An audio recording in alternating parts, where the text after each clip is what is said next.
Some nights just feel wrong, not scary, not cursed, just off. That was the vibe Nathan got the night it all started. The rain outside wasn't heavy, just steady. His room was dark, except for the glow of his phone. 2:12 a.m. He wasn't even doing anything, just doom-scrolling, bouncing between apps like a zombie. And then, just like that, everything glitched. His phone screen froze for half a second, blacked out, then came back. But something was different. A new app was on his home screen. No name, no icon, just a black square like a dead pixel. Nathan stared at it, tapped it once, nothing. Long pressed it, no option to delete. Weird but not unheard of. He figured it was a bug or some hidden update thing. Whatever. He put his phone down and tried to sleep, but a notification buzzed just as he turned away. One line. Death logged 1.4 kilometers away, time 2:15 a.m. Nathan sat up so fast it made his neck crack. What? He checked the notification again. Same line. No app name, no sound. Just plain white text on a dark overlay. The screen dimmed again. The icon was gone. The next morning, Nathan almost convinced himself it was a dream. Sleep paralysis? Stress? Maybe he was tripping. But as he scrolled his local news app while waiting for his coffee, his blood ran cold. Tragic elderly woman found dead in apartment complex on Brookline Road. Time of death estimated around 2:15 a.m. He blinked. The address. The time. That was barely over a kilometer from him. The exact time the notification hit. Coincidence. It had to be. That night, he went back to bed trying not to think about it. But of course, he checked his phone. Nothing strange at first. Until 2:10 a.m. when the black square returned. Just there, like it had never left. He didn't touch it, didn't have to. At 2:12 a.m. the screen lit up on its own. Death logged, 3.2 kilometers away, time 2:14 a.m. Nathan's hands went cold, and just like before, the app vanished the second the notification faded. No way to trace it, no history, just a quiet phone and a loud heart. The next morning, he didn't need to look for news. His group chat was already talking about it. Yo, did you hear about that bar stabbing last night? Guy bled out before the ambulance got there. Wild. Time of death? 2:14 a.m. Distance? 3.2 kilometers, dead accurate. Nathan wasn't just spooked anymore. He was being notified of death before it happened, and each time it was closer. Nathan didn't sleep the third night, not out of paranoia, though that was part of it, but because something inside him needed to see what would happen. He didn't turn on his PC, didn't put on music, just sat there staring at his phone like it was about to speak, and it did. 2:08 a.m. The screen lit up by itself, no touch, no app icon, no sound. Then came the feed. One line. Preparing live feed, please remain still. His stomach dropped. It felt like his room got 10 degrees colder. He tried to press the power button, didn't work. Tried to turn the phone off, frozen. The screen dimmed slightly and then a video feed appeared. But it wasn't live in the way he expected. It showed a kitchen, not his, not anyone's he recognized. Just a plain kitchen. Dim yellow light, the kind of place you've seen 1,000 times and never remembered. There was a man in it, mid-30s maybe, balding, wearing a hoodie. He was washing dishes, humming something out of tune. Nathan stared, frozen. The camera was positioned like it was coming from the ceiling. There was no sound, just that faint hum, like background noise from an old VHS tape. Then on the screen, a figure moved into frame. No face, no feet. It just entered. Nathan couldn't breathe. The figure walked up behind the man at the sink. It raised its hand. Then the screen cut to black. New notification. No animation, just text. Death logged 0.6 kilometers away. Time 2:13 a.m. Nathan whispered to himself, that's walking distance. He didn't sleep the rest of the night. The next morning, local news blew up. Home invasion in quiet residential neighborhood, man found stabbed in his kitchen. Time of death approx 13 a.m. There was no suspect, No footage, no clue, except Nathan had seen it happen, before it happened, and then it hit him. The app wasn't warning him. It was feeding him. That night, Nathan left his phone in the living room. He locked his bedroom door, shut the blinds, turned on white noise, anything to block out what was coming. At 2:10 a.m., his phone vibrated from outside his room, and vibrated again and again and again. Buzz, buzz, buzz over and over, 12 times. When he opened his bedroom door at sunrise, his phone screen was black. No battery drained, no damage, just dark. Until it turned on again by itself. The screen said, "You missed something." Nathan didn't know what he feared more, the app or the silence when it wasn't there. After the message, "You missed something," he left the house, spent the day at a friend's place, slept on their couch, didn't tell them why. But even in someone else's home, he couldn't escape it. Because the app came back, it didn't care where he was. 2:06 a.m. His phone screen buzzed twice, lighting up in the dark room. He almost didn't look, but he did. This time there was no video feed, no creepy kitchen, just words. Prediction mode activated. Nathan, age 25, status pending. That was new. His name, his age, and pending. He dropped the phone. It landed on the carpet, screen still glowing. Then a soft ping. Estimated death, 2:15 a.m.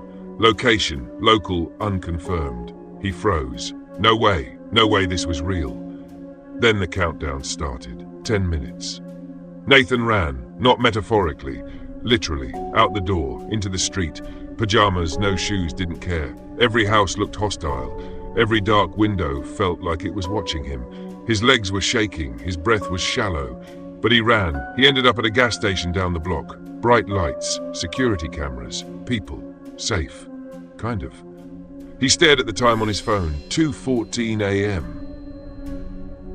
Then, a final ping. Status, safe. Proximity to event avoided. His phone dimmed. That was it. Nathan just stood there, drenched in sweat and rain, phone still in hand, trying to catch his breath. No one else noticed.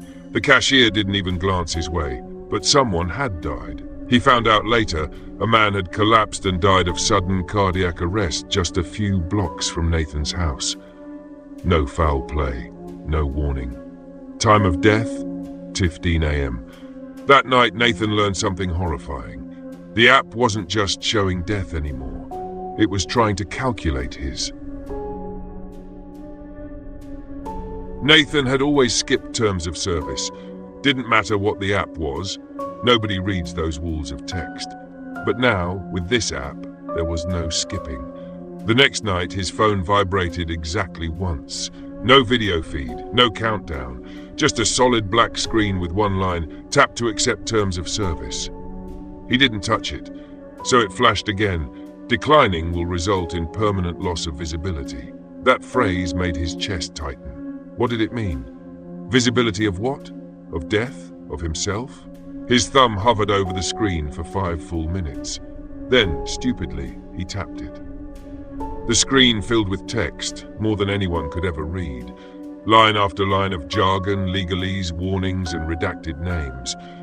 But then he noticed the weird stuff. "You agree that premonitions delivered may or may not be preventable. You agree that the feed is not responsible for emotional or physical trauma. You agree that death proximity notifications are considered courtesy alerts only.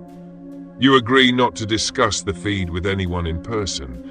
You agree not to uninstall, disable, or tamper with the feed interface. You agree to the use of your presence." That last one stuck with him. Use of your presence. What did that even mean? He scrolled further, and that's when the page glitched.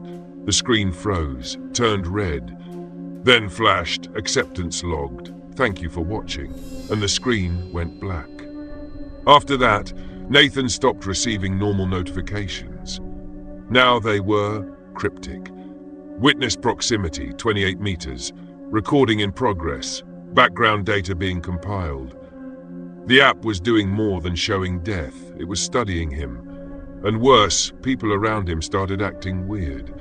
His barista flinched when he walked in, as if she'd seen something behind him. A coworker muttered, "You all right, man? You look glitchy." Glitchy? Nathan hadn't slept in 2 days, sure. But that wasn't it. Something was wrong. People didn't look at him the same. Like he was out of focus. Like his presence wasn't fully there. Like the app had changed what he was. One night, Nathan walked past a mirror in the hallway. He didn't stop, but something made him step backward. He looked again. His reflection didn't move. Not at first. Then, slowly, it smiled. Nathan used to think the scariest thing in the world was watching someone die. He was wrong. The scariest thing was watching yourself die before it happens. It started with another silent notification at 2 a.m., just a vibration, no sound.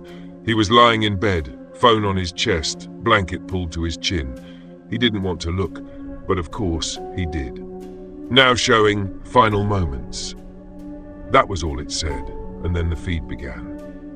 The footage looked like his room, but something was off. The angles were wrong, the shadows too deep. There was movement near the door. He watched himself shift in bed, toss, turn. Then suddenly he sat up in the feed, but he hadn't moved at all. In real life he was frozen, but in the video his double was getting out of bed. It walked to the door, slowly, then turned around and looked directly at the camera. Not at him, at the camera, and smiled. Nathan threw the phone across the room. It hit the wall, screen cracked, but it didn't stop. The screen flickered, stayed on, still playing the feed, still showing his doppelganger standing at the doorway, tilting its head slightly. Then, from the phone speaker, "Please return to your position." Nathan screamed and left the house barefoot again, sprinting down the street like a lunatic. When he got to the main road, panting, trembling, he looked back. All the streetlights were off, except one, the one right in front of his house. And under it, barely visible, was a person. Standing still, looking up at him. He blinked, and it was gone. Back home later that morning, Nathan found his door unlocked. His cracked phone was on the kitchen counter, screen completely black. He didn't touch it. He grabbed a hammer from the drawer and smashed it. Once, twice, over and over. Glass, sparks, battery acid, total destruction. He felt good for 5 seconds. Then the screen on his microwave flickered. "You cannot log out." That night, he tried using someone else's phone. No luck. App wasn't available anywhere. He even tried to factory reset his Wi-Fi router, turned off Bluetooth, disabled GPS, went full off-grid mode. But the moment the clock hit 2 a.m., his laptop booted up by itself. New window. "Your death is scheduled. Estimated time, 2:12. He unplugged the power cord. Still stayed on. The countdown began.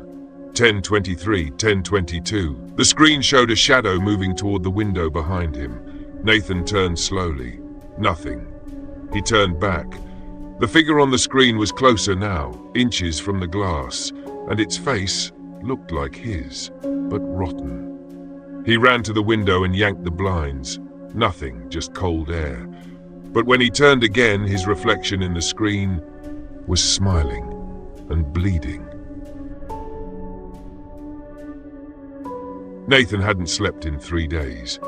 He tried pills, music, locking his phone in a drawer. Didn't matter. Every night the feed came back, even without the phone. At first it was subtle. A screen would light up, laptop, TV, even the cracked microwave display. Then the countdown would start again. Every night at 2 a.m. And every time it felt more real. But tonight, the app did something different. No countdown, no video. Just one sentence. "You already died."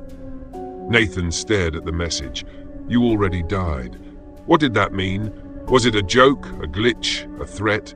He walked around the house, flipping lights on, talking to himself, pacing, losing it. At one point, he even checked the bathroom mirror again. This time the reflection followed him, moved when he did, but it blinked a moment too late. That's when he started testing things. He took a knife, poked his finger, It bled. He took a cold shower. Water hit his skin. He felt it, real. He even called his mom just to hear her voice.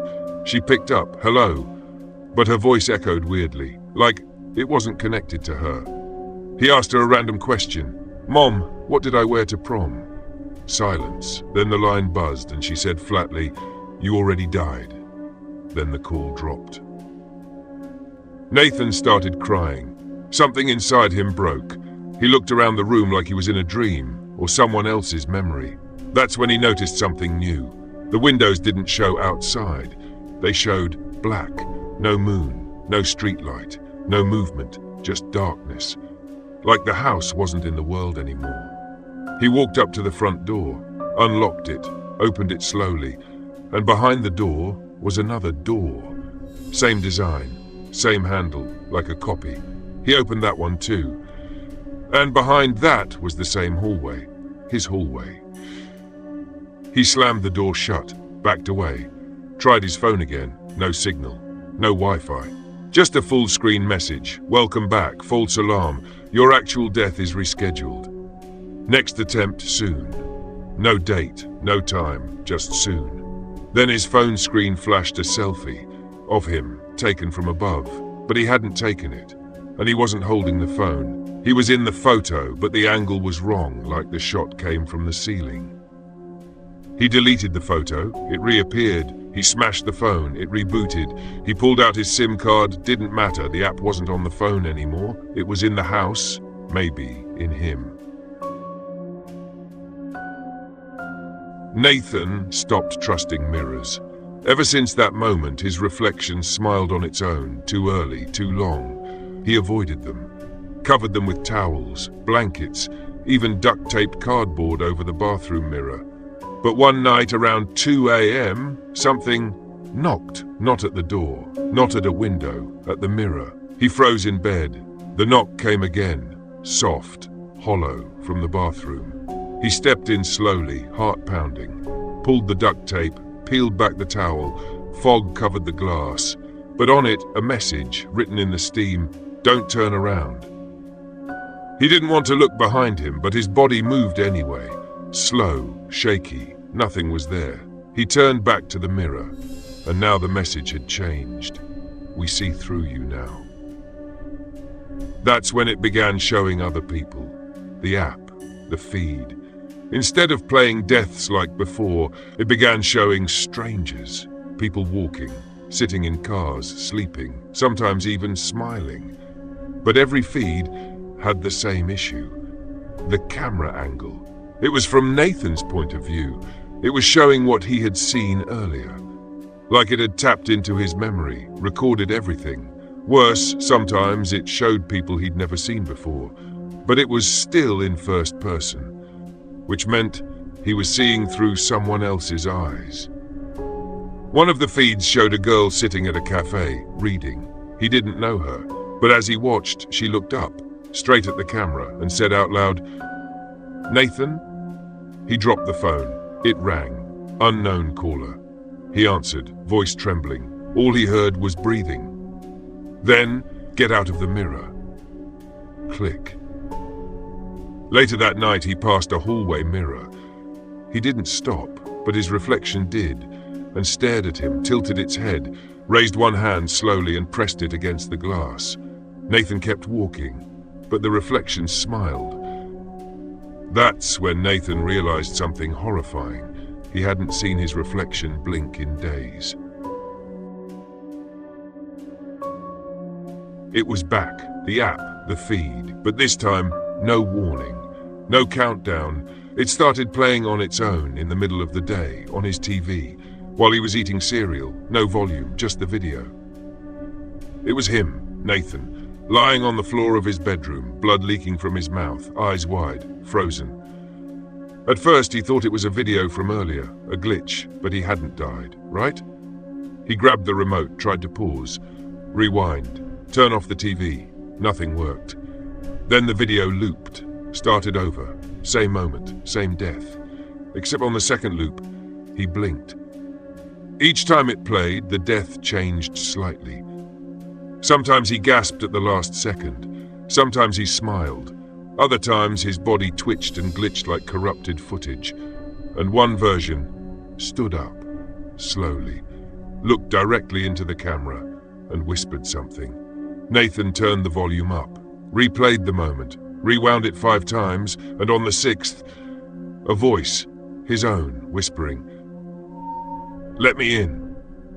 That version kept walking right at the frame. The feed didn't end. It kept going, following him, through hallways, downstairs, into a hallway Nathan didn't recognize. Nathan dropped the remote and pulled the TV cord out of the wall. The screen stayed on. He grabbed a bedsheet and threw it over. But the voice came back, muffled behind the cloth. "Let me in." He ran to the kitchen, breathing hard, hands shaking. His phone buzzed. "Your feed has been updated." When he looked, it was now showing his front door. The camera wasn't shaking. It wasn't glitchy. It was perfectly still, like a real-time stream. Someone was standing just beyond the peephole. Nathan stepped closer, feed still playing. The figure raised a hand, knocked 3 times.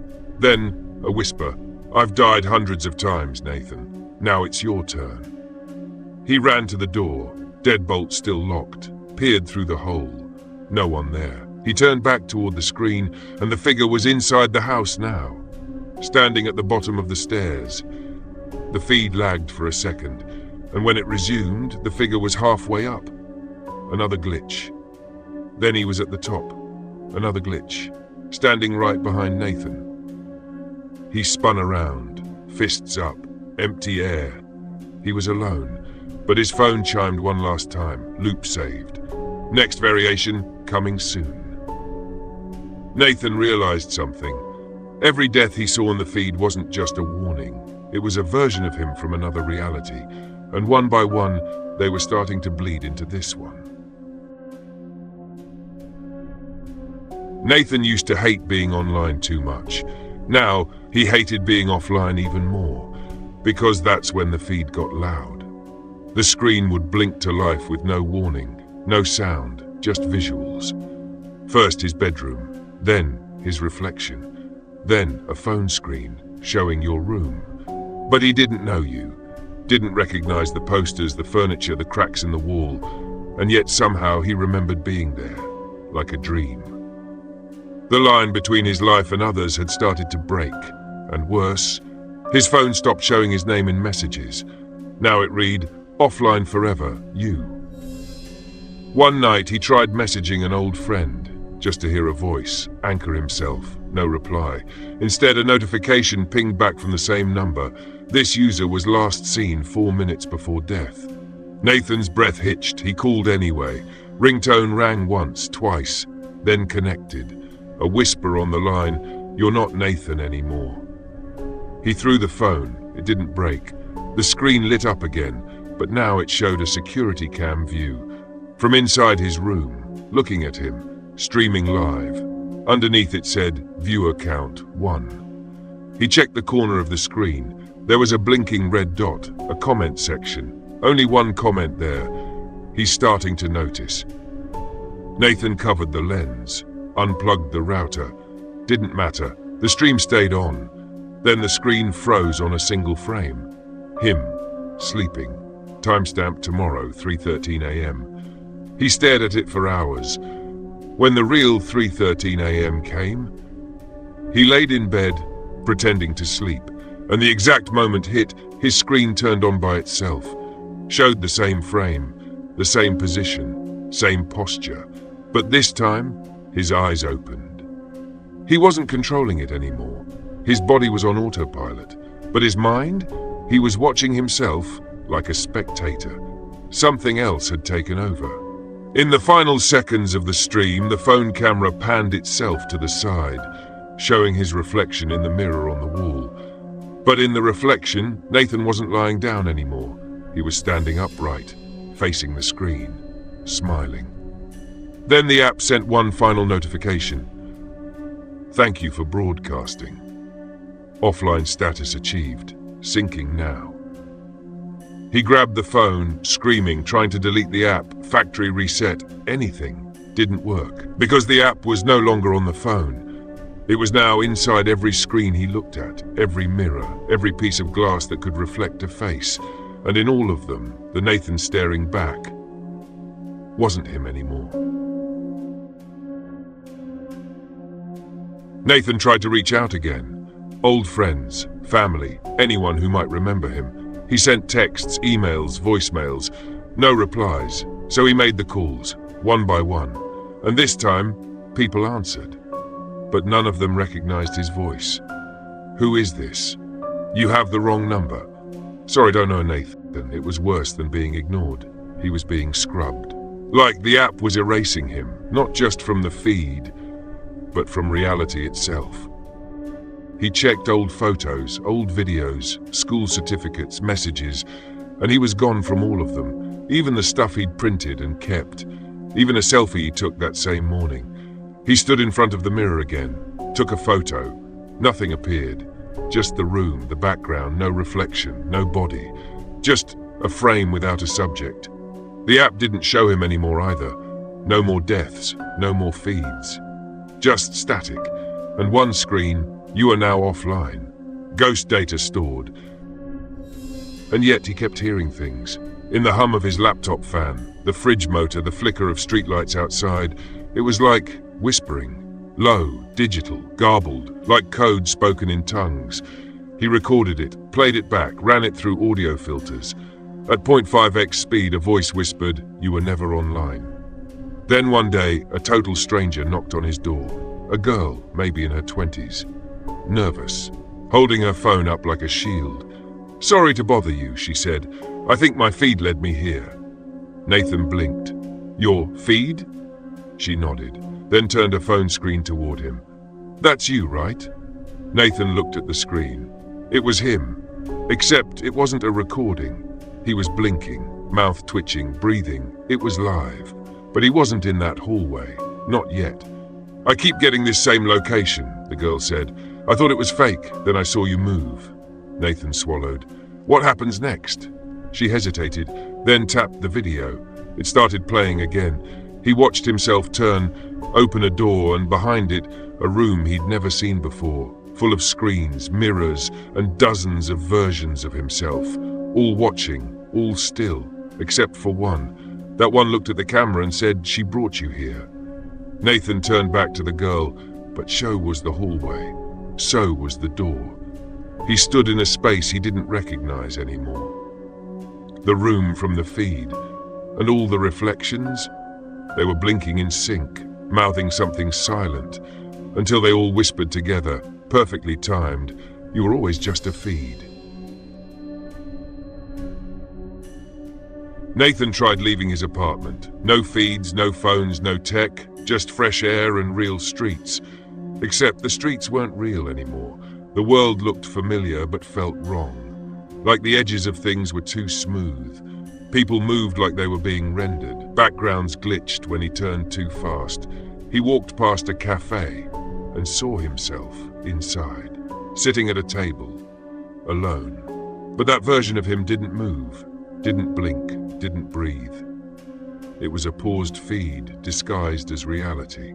He ran, down alleys, over fences, past rows of buildings. Everything looped, same posters, same street names, same man with the red hat walking past every 2 blocks. It wasn't a city, it was a rendered loop.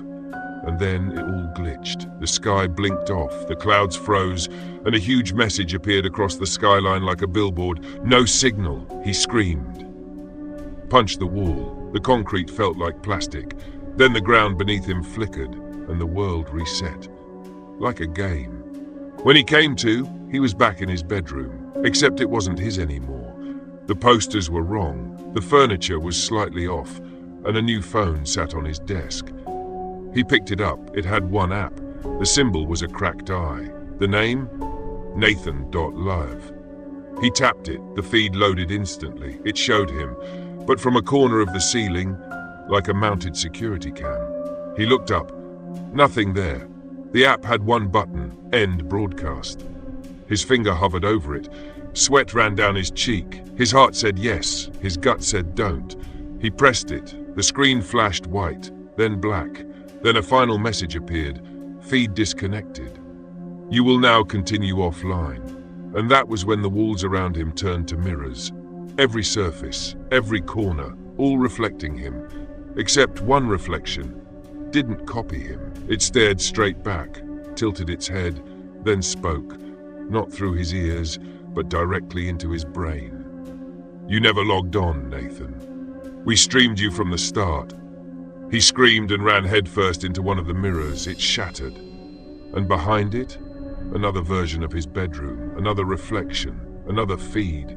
No matter where he ran, every exit was just another screen. Every screen was another version of him. Trapped, begging, smiling, bleeding. And then, one version stepped out of the mirror. It wasn't a glitch anymore. It was coming for him. Nathan wasn't running anymore. There was nowhere left to run. Only feeds, only mirrors, only him. And that other him. The version that stepped out of the screen. It didn't speak, didn't blink. It just watched. Until finally it pointed at Nathan's chest and whispered without sound, "Input received." Then Nathan felt it. The slow burning, like code rewriting skin, like pixels crawling under his flesh. He stumbled back, gasping, and behind him every screen lit up at once, each one showing a different Nathan. Some were screaming, some were smiling. One was missing a face, and all of them chanted in perfect silence, "End user confirmed." He tried to shut it down. He smashed the phone, ripped out wires, screamed at the ceiling. Didn't matter. Because now the app was in him. The camera followed his thoughts. The feed responded to fear. The comments section echoed in his head. He closed his eyes, but the images still played, behind his eyelids. One final notification appeared across every screen in the room. Finalizing stream. All viewers synchronized. Welcome new user. And then the feed flipped. Not his view anymore. Yours. Suddenly you're watching this story, but it's not just a story, it's a recording of you. From behind your own screen, your device, your camera, your face, reflected in every monitor Nathan ever looked into. Because Nathan was never the first user. You were. You are. The story ends with Nathan sitting still, no movement, just breathing, eyes wide, mouth slightly open, waiting, but his eyes don't look at the camera anymore, they look past it, at you. And then the app boots again on screen, new stream starting. You are now broadcasting. If you're watching this, check your camera, not the one on your phone, the one inside your screen, because someone might be watching you now. And the real question is, when did you last log off? Thanks for watching. Sleep tight or don't.